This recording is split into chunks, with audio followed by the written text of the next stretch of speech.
Breda, Thousand Oaks under an extreme risk once again tomorrow. We're looking at that elevated risk just north of Santa Barbara, Big Bear Lake, Riverside, places like Escondido as well. We're going to watch this very closely over the next several days.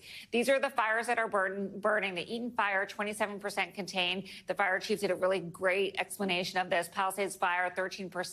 Hearst fire better at 89%. But we're going to watch these fires and then hopefully not see additional fires.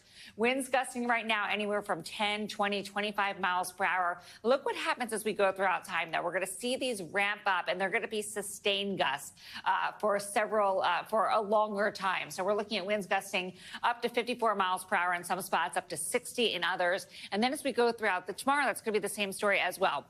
Of course, that's the big story this week, Monday, Tuesday, Wednesday. We're also looking at bitterly cold temperatures,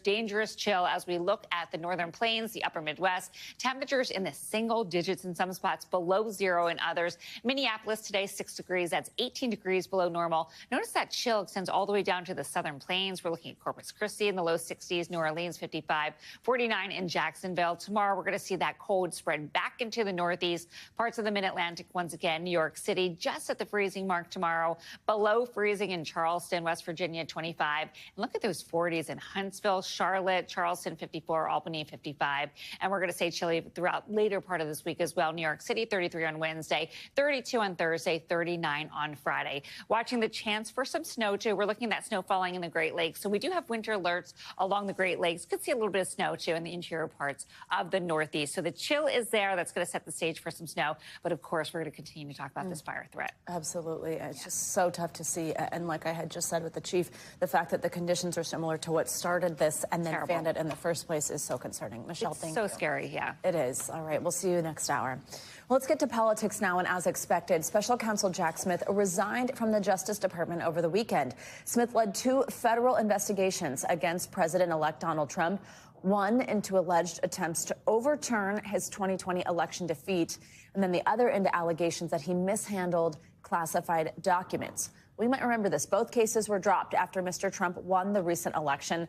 That's because of a long-standing Justice Department policy not to prosecute a sitting president. However, Smith did submit his final report before resigning. NBC News Justice reporter Ryan Riley joins us on this now. Ryan, good morning. So Smith's resignation, it was widely expected to happen ahead of President-elect's inauguration next week. But just walk us through why that is. Why would he step down? Sure. Well, I mean, the investigation was going to wind down before Donald Trump took office, just because they could not go forward with this prosecution with Donald Trump in office. So theoretically, this would be a situation where